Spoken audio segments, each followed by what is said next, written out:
begins with Ju-won, a 7-year-old girl in elementary school. The year is 2003. She mentions the word widower, but her classmates have no idea what it means. Full of enthusiasm, Ju-won says that a widower can do anything, even get her an older brother. In another scene, we meet Jumji, who owns a noodle restaurant. When Ju-won returns from school, she tells her friends that he really is a widower and can do anything. Curious, Jumji asks who told her that, and Ju-won points to the neighbor, Sanim, who quickly leaves. As they head home, Ju-won asks Jumji to find her a brother to play with, since her dad is always busy.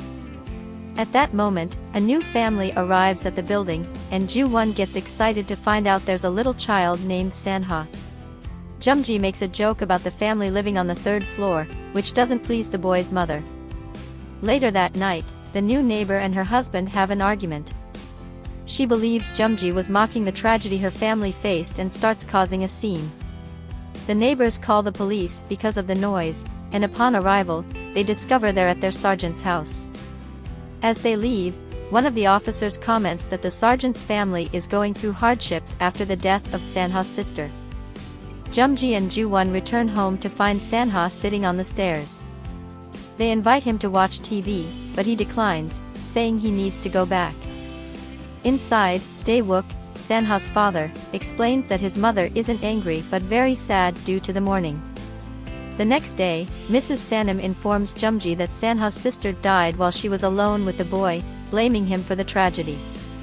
Jumji worries about the boy. When Sanha returns from school, he finds his mother lying down, removes the liquor bottles, and decides to make ramen. He remembers his sister's death and how the firefighters took her away after he called for help alone. Sanha eats raw ramen on the stairs, and Ju-won sees him. She invites him to her house, but he refuses. Ju-won mentions to her dad that Sanha was eating raw ramen. Jumji prepares something nice for Ju-won to take to the boy, but despite his efforts, Sanha doesn't accept it. The next day, a woman named Seo-hyun, accompanied by her son Hae-jun, arrives in the neighborhood to find Mrs. Sanim. When they arrive, Jumji accidentally splashes water on them. At that moment, Ju-won returns from school and meets Hae-jun. Inside the house, Mrs. Sanim seems to want to bring Jumji and Seo-hyun together, but Ju-won dislikes the idea of having a new mom and shouts that she only wants a brother. Irritated, Ju-won ignores Hae-jun. At home, Jumji talks to Seo-hyun, who is impressed by his dedication to household chores. Ju-won runs home and finds Sanha returning from school. The boys are talking badly about him, and Ju-won, furious, rushes to defend him. Hae-jun tries to help her but ends up starting a fight until Sanha joins in. The mother of one of the boys who bullied Sanha demands that everyone apologize. Ju-won, however, tells them that the bully was speaking ill of Sanha's family. Jumji makes the woman and her son apologize to Sanha, which surprises Hae-jun. Jumji invites Sanha to have dinner with them, and Ju-won becomes extremely protective of him. After the meal, Jumji asks Sanha to stay with Ju-won while he takes Seo-hyun and Hae-jun to the bus stop. The two play in the playground, and Sanha's mother watches them. Ju-won shows Sanha a picture of her mother and tells him that she secretly sees her so that her dad doesn't get sad. She suggests that he do the same with a picture of his sister. On the bus, Hae-jun's mother answers a call and seems distressed. At home, Sanha removes the liquor bottles from the table and puts the family photo in a drawer.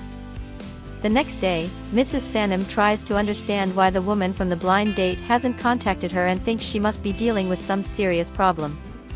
In reality, Seo-hyun is leaving Hae-jun with her sister while trying to settle in Seoul. Hae-jun asks his mother to come back soon and watches her leave, very sad. While Sanha delights in the noodles, Ju-won watches him happily.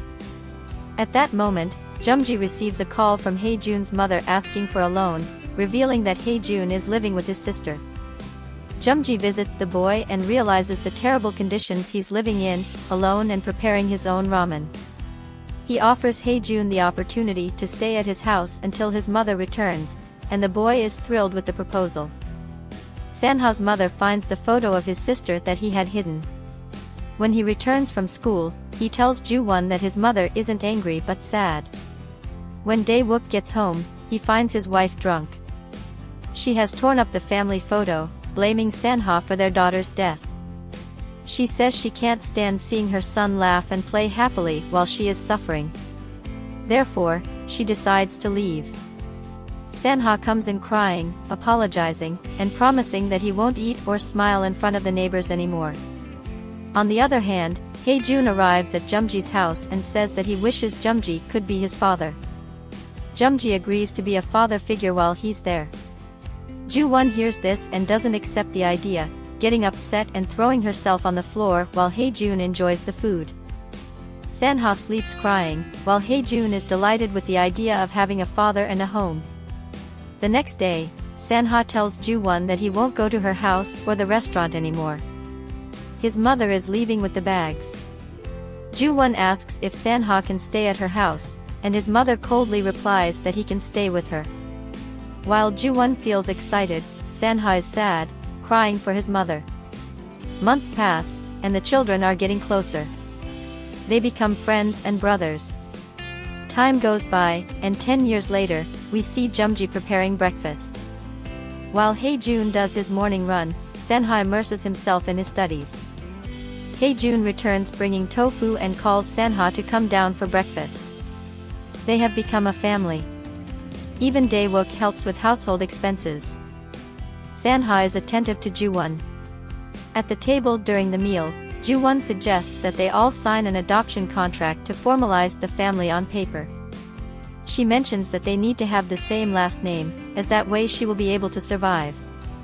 If you liked it, give it a thumbs up, share, or comment, and don't forget to subscribe to the channel to keep up with the various series summarized here.